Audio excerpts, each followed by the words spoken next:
ধেত তেৰি chicken leg পিচটো ডাঙৰকৈ ৰাখিব দিলোঁ, সৰুকৈ কাটি দিলে। এতিয়া আৰু উপায় নাই, এনেকৈ বনাব লাগিব আৰু।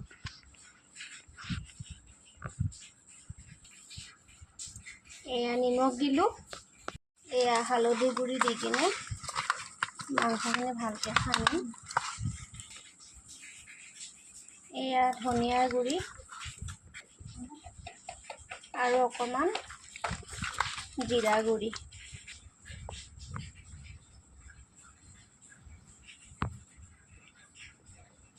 পোলাৰ কাৰণে বাচমতি চাউল আধা ঘণ্টা তিয়াই থৈছিলোঁ, ভালকৈ ধুই মেলি এতিয়া লৈছোঁ আৰু।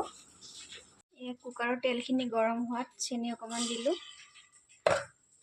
আৰু এয়া গোটা গৰম মছলা দিলোঁ। ইলাচি মামা একদম ফুটি কিনে আহি গৈছে দেই, তেজপাত দিলোঁ। আদা নহৰু পেষ্ট,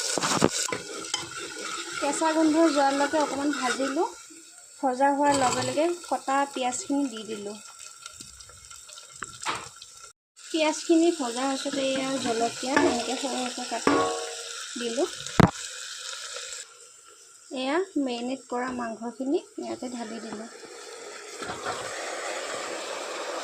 এই ৰেড চিলি পাউডাৰ, চিকেন মছলা আৰু এই বিৰিয়ানী মছলা, এই মছলাখিনি ইয়াতে দি দিলোঁ।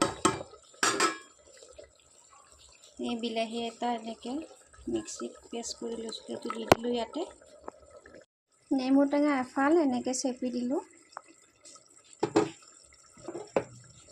তাৰপিছত এয়া কষ্টুৰি মেথি অলপমান দি দিলোঁ। দি কিনে ভালকৈ চিকেনখিনি ভাজিলোঁ। কেঁচা গোন্ধ যোৱালৈকে একদম মজাকৈ ভাজি ল'লে হ'ল আৰু। এই মাংসখিনি ভালকৈ ভাজি ল'লোঁ, এতিয়া চাউলখিনি ইয়াতে দি দিম। চাউলখিনি দি কিনে ভালকৈ ভাজি ল'লোঁ, এতিয়া জোখমতে পানী দিম। পানী দি দুটা হুইচেল অহালৈকে অপেক্ষা কৰিম, তাৰপিছত দেখাই আছোঁ দেই। পোলাও হৈ গ'ল।